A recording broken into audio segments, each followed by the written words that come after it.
Thursday, so we are talking about investing for retirement with Jonathon McCoy from Market Advisory Group. Jonathon, every week we are just grateful that you're here, so thank you again for being Absolutely. here. Hopefully we're staying educational every week. Yes, that is true, so we appreciate it.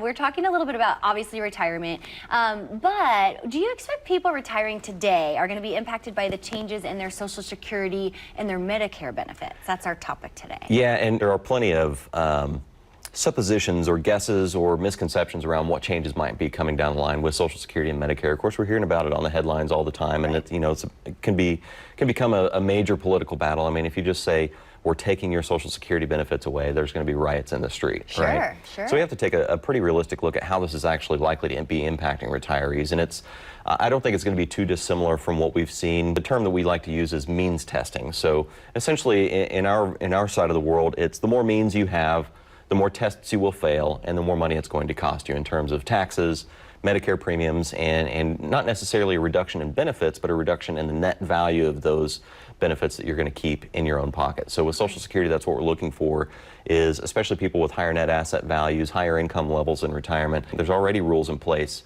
where the more income you receive in retirement, the more you will pay for things like Medicare, the more you'll pay, obviously, for taxes.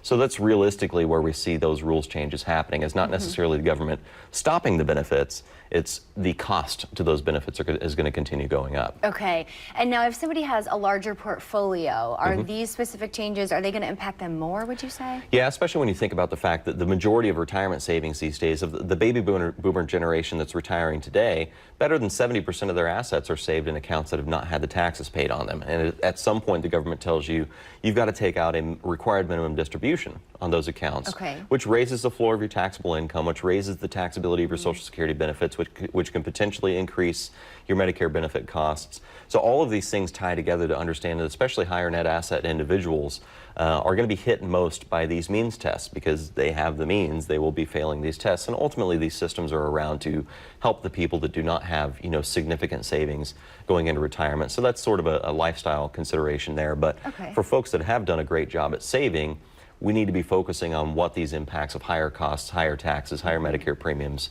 will look like. And then what other changes to laws do you foresee impacting people as they retire going forward? There could be several. I mean, the government is looking a lot at some of the Medicaid spend-down rules and some of the things that people will or won't be allowed to do in terms of trying to protect their estate from those spend-down rules if you end up with a long-term care event, which we talked about last week, some of the coverage options.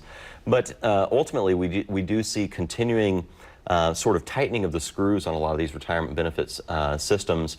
I heard a gentleman that used to work in a congressman's office that there's been talk on Capitol Hill about potentially offering people a lump sum of their Social Security benefits. So there's and that's a wild conversation to start thinking about. But there's all of these thoughts and ideas being tossed around, but ultimately we know there's not enough revenue being generated into these systems, and there's too much in benefits being paid out. And a lot of that has to do with the baby boomer generation retiring today.